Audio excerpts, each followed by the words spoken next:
حضرت علی کرم اللہ وجہہ اور حضرت امام حسن علیہ السلام شہید کر دیے گئے تھے۔ یزید خلیفہ کے مسند پر براجمان ہو چکا تھا اور اس کے لیے سب سے بڑا خطرہ اللہ اور اس کے رسول صلی اللہ علیہ وآلہ وسلم اور دین اسلام پر ڈٹ جانے والے حضرت امام حسین علیہ السلام تھے، جنہوں نے اپنے نانا کی دین حق پر مر مٹنے اور اسے بچانے کی قسم کھا رکھی تھی۔ یزید سمجھ رہا تھا کہ والد اور بھائی کی شہادت کے بعد حضرت امام حسین رضی اللہ تعالیٰ عنہ کمزور ہو چکے ہیں۔ اس نے سوچا کہ اپنی طاقت کو مزید بڑھانے اور حکومت کو مکمل طور پر اپنے اختیار میں لینے کے لیے آپ رضی اللہ تعالیٰ عنہ کو سرنگوں یا راستے سے ہٹانا فائدہ مند ہوگا، لیکن اسے شاید یہ معلوم ہی نہیں تھا کہ سردار جنت کے لیے دنیاوی خلافت کوئی معنی نہیں رکھتی۔ بعض روایات کے مطابق یزید حضرت امام حسین علیہ السلام سے، جو کہ قبیلہ قریش سے تھے، اپنے اجداد کا بدلہ لینا چاہتا تھا، اسی لیے اس نے آپ کے قتل کا منصوبہ تیار کر کے ایسے حالات پیدا کیے کہ آپ رضی اللہ تعالیٰ عنہ کربلا تشریف لے آئیں، جہاں آپ کو شہید کر دیا جائے۔ اور پھر وہی ہوا، کوفہ والوں کے سینکڑوں خطوط حضرت امام حسین رضی اللہ تعالیٰ عنہ کو موصول ہوئے، جن میں یزید اور اس کے اعلیٰ کاروں کے مظالم بیان کیے جاتے تھے اور دین اسلام کو درپیش خطرات سے آگاہ کیا جاتا تھا۔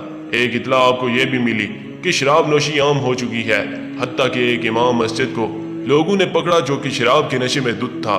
اپنے والد امیر المومنین حضرت علی رضی اللہ تعالیٰ عنہ کی جائے شہادت پر جانے اور اپنے لوگوں کی رہنمائی کے لیے آپ نے مدینہ سے کوفہ جانے کا فیصلہ کیا۔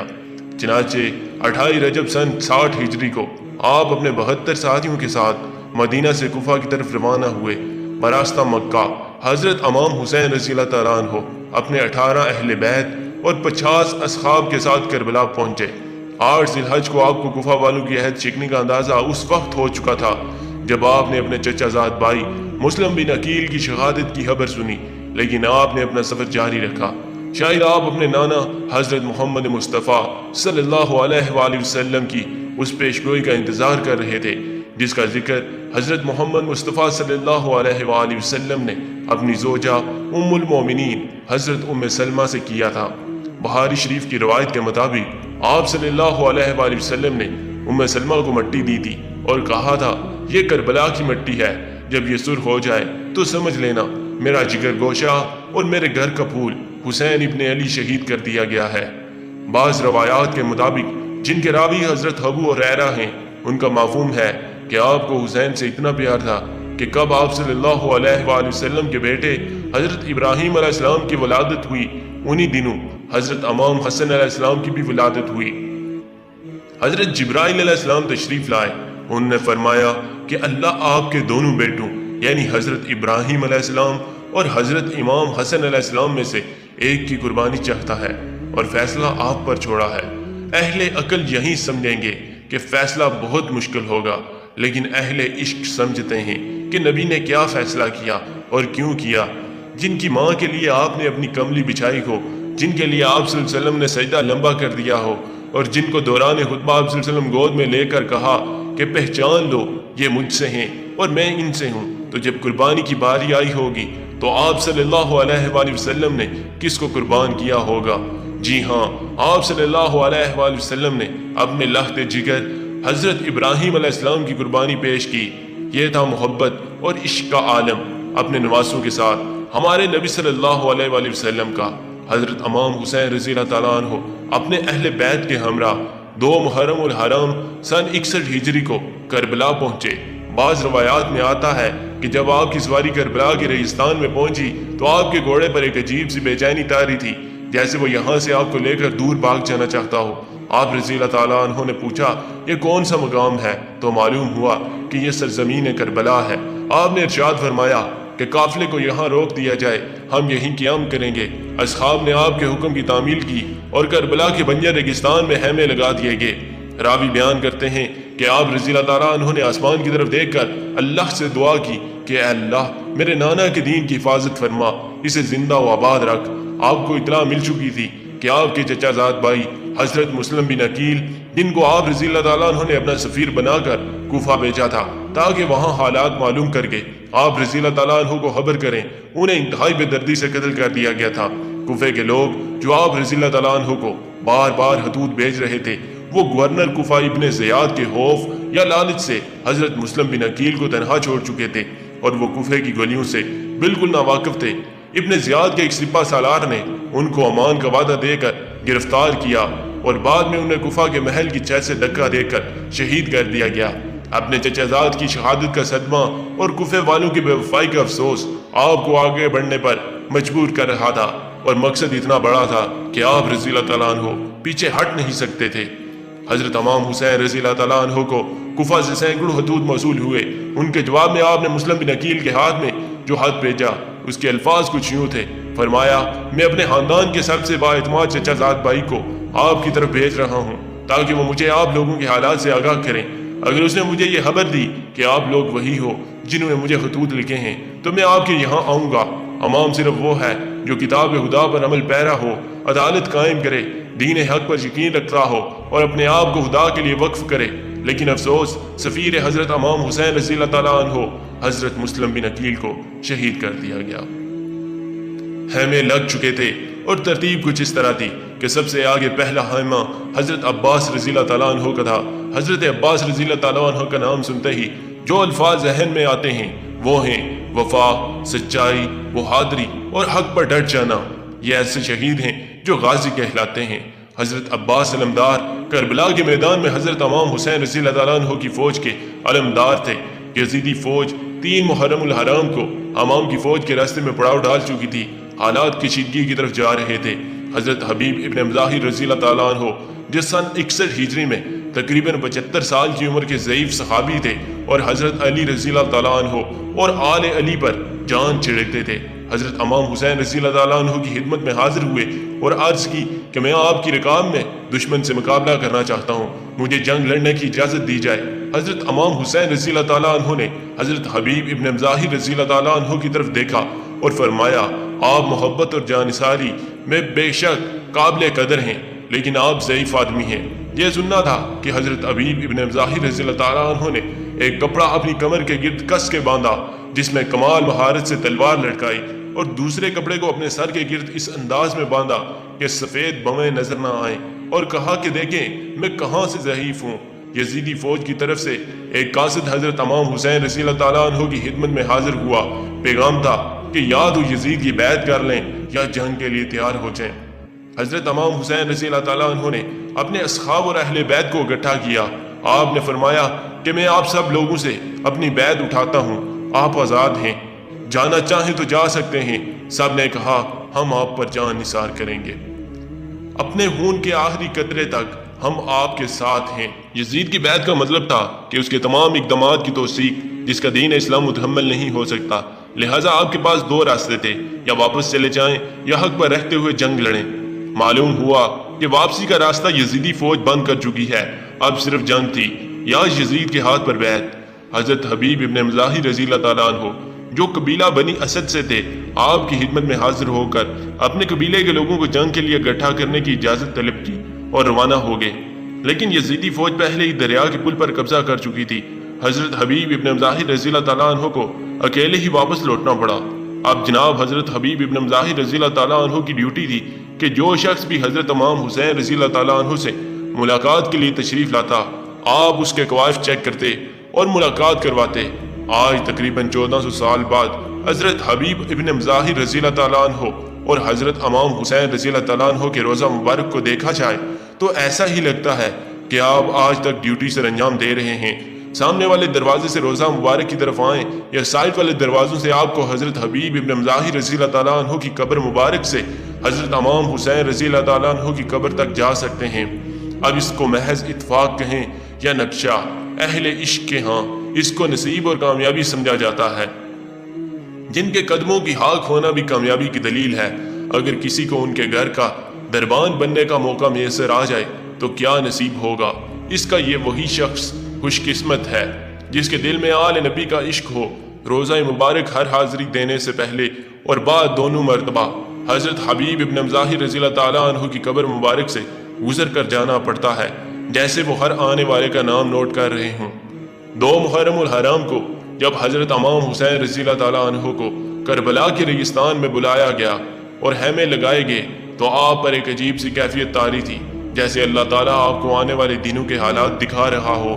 شاید یہی وجہ تھی کہ امام نے تمام لوگوں کو جمع کر کے فرمایا تھا کہ آپ لوگ آزاد ہیں۔ حضرت امام حسین رضی اللہ تعالیٰ عنہ نے کربلا نامی زمین کا یہ ٹکڑا قبیلہ بنی اسد سے 60,000 دینار میں خریدا تھا، اور شرط رکھی گئی کہ آپ لوگ ہماری شہادت کے بعد ہمیں یہاں دفن کریں گے، اور ہماری زیارت کے جو لوگ کربلا آئیں گے آپ انہیں پانی پلائیں گے اور مہمان نوازی کریں گے۔ آج بھی اگر عراق لینڈ ڈپارٹمنٹ کا ریکارڈ چیک کیا جائے تو کربلا کا 4x4 مربع میل کا علاقہ حسین ابن علی کے نام سے رجسٹرڈ ہے، اور بنی اسد شرط کے مطابق آج تک کربلا میں آنے والے زائرین کی خدمت کرتے ہیں۔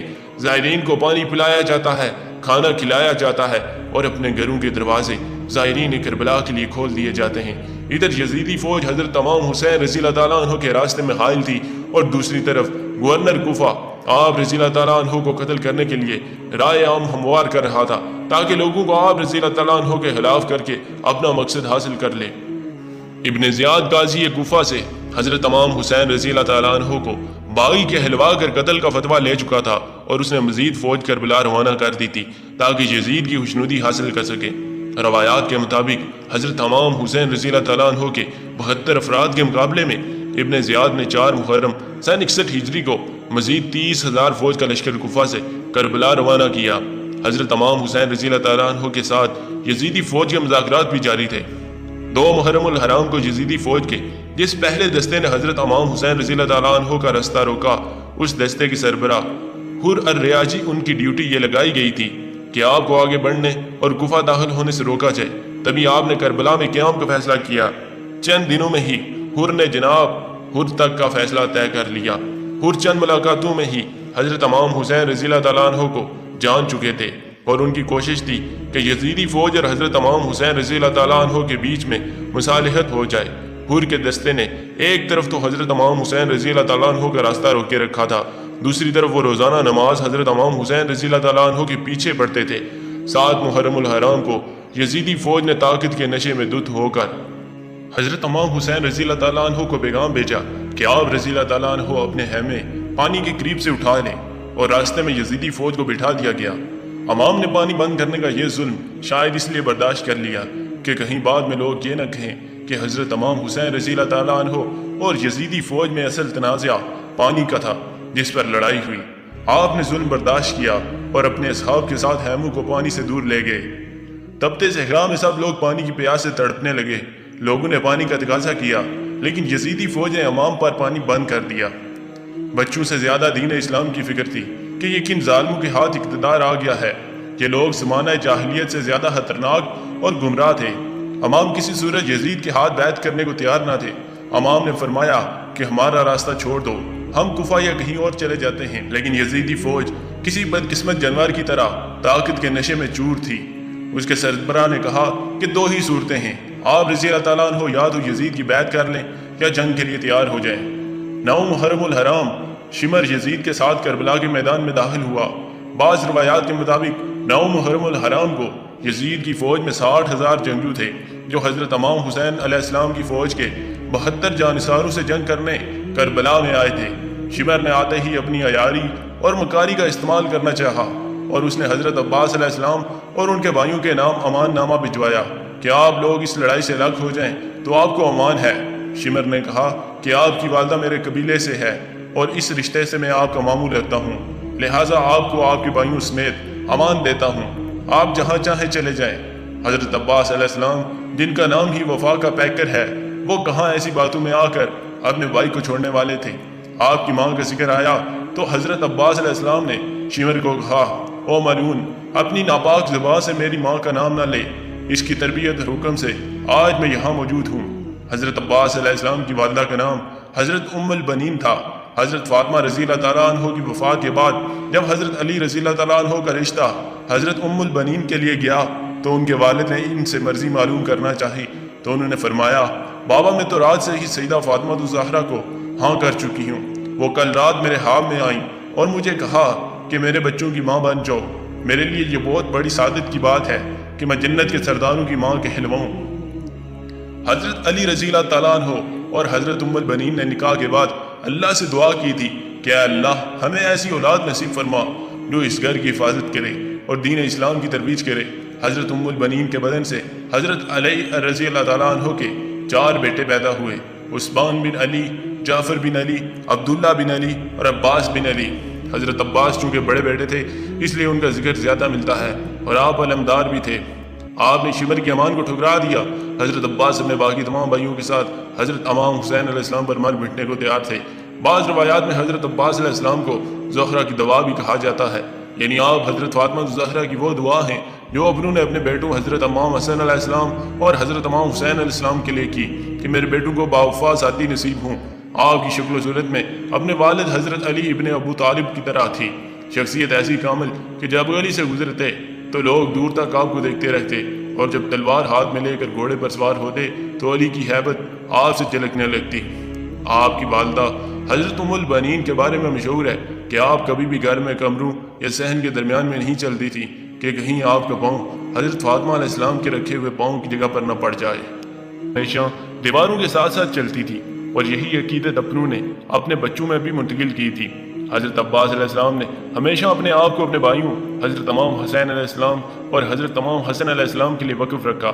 اگر لوگ حضرت علی رضی اللہ تعالیٰ عنہ کے گھر کو دیکھیں تو حضرت عباس علیہ السلام کا کمرہ گھر کے عقبی طرف ہے، یعنی جیسا کہ اس کمرے کا مکین گھر کی حفاظت پر معمور ہوگا۔ اور کربلا کے خیموں کی تربیت دیکھیں تو سب سے آگے حضرت عباس علیہ السلام کا خیمہ ہے، یعنی حضرت امام حسین علیہ السلام اور اہل بیت تک کوئی اس وقت تک نہیں جا سکتا جب تک حضرت عباس علیہ السلام اس کو اجازت نہ دے دیں۔ یہی وہ تربیت اور عشق تھا جو آپ کو اپنی ماں حضرت ام البنین سے ورثے میں ملا تھا۔ 9 محرم الحرام کی رات حضرت امام حسین علیہ السلام کو یقین ہو چکا تھا کہ یزیدی فوج آپ کا خون بہانے کے در پر تھی۔ آپ نے اپنے تمام اصحاب اور اہل بیت کو اکٹھا کیا اور فرمایا کہ آپ میں سے جو جانا چاہے جا سکتا ہے، دشمن اپنے لیے جہنم خریدنا چاہتا ہے۔ میری خواہش ہے کہ میرے نانا کی امتی جہنم سے بچ جائیں، لیکن وہ ہمارے خون کے پیاسے ہیں۔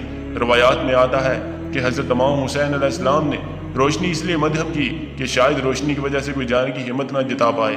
ان کی آسانی کے لیے آپ رضی اللہ تعالیٰ عنہ نے ایسا کیا ہوگا۔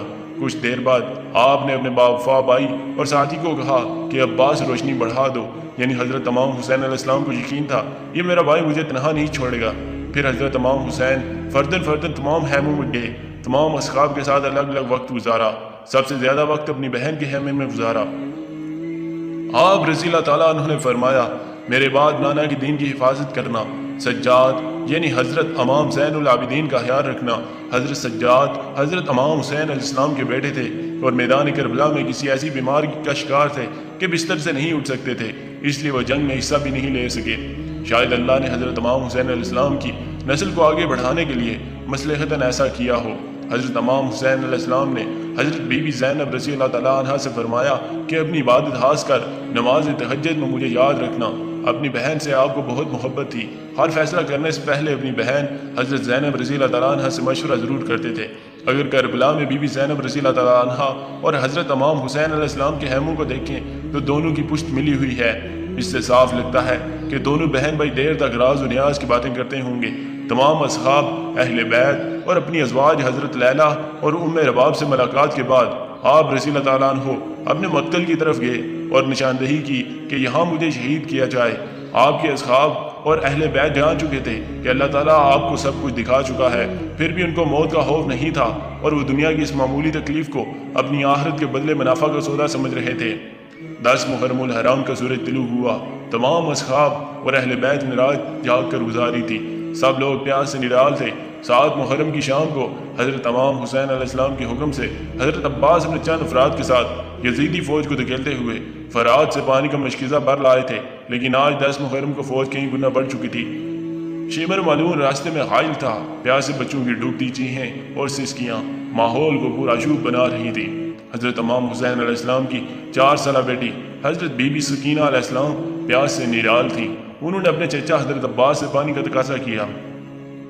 حالات اور نسبت کا اندازہ کریں کہ کون سی ہستی کس ہستی سے کس چیز کا تقاضا کر رہی ہے، یعنی شہزادی سکینہ اپنے چچا عباس علیہ السلام سے پانی کا سوال کر رہی ہیں۔ وہ چچا جس کو آسمان سے تارے لانے کا کہا جائے تو ستارے خود اس کے قدموں میں آنے کو سعادت سمجھیں، اس سے مانگا بھی گیا ہے تو کیا؟ پانی۔ ادھر جب حر نے دیکھا کہ ماحول کسی بھی طرح جنگ سے پیچھے نہیں ہٹ رہا تو انہوں نے اپنے آپ کو بیٹے اور 2 ساتھیوں سمیت حضرت امام حسین علیہ السلام کی خدمت میں پیش کیا اور عرض کی کہ میں اپنے گناہوں کا کفارہ اس طرح ہی ادا کر سکتا ہوں کہ میں آپ کی طرف سے یزیدی فوج سے جنگ کروں اور لڑتے لڑتے میں، میرا بیٹا اور میرے ساتھی آپ پر اپنی جان قربان کر دیں۔ حور نے کہا کہ میرے بیٹے کو اجازت دیں کہ آپ رضی اللہ تعالیٰ عنہ کی طرف سے سب سے پہلے میدان میں جائیں۔ حضرت امام حسین علیہ السلام پہلے اپنے اہل بیت اور خود میدان میں جانا چاہتے تھے۔ اصحاب کے اصرار پر آپ نے ان کو اجازت دے دی، اور اس طرح آپ رضی اللہ تعالیٰ عنہ میدان کربلا میں آپ کو حضرت حور علیہ السلام کا بیٹا پہلے شہید کے طور پر نصب ہوا۔ اس کے بعد حور میدان میں گئے، کمال بہادری سے دشمن جو چند لمحے پہلے ان کا دوست تھا اس کا مقابلہ کیا۔ یزیدی فوج کے کئی سپاہیوں کو جہنم واصل کیا اور خود بھی جام شہادت نوش کیا۔ اس طرح خود چند دنوں میں حر سے حر جناب حر ہو گئے۔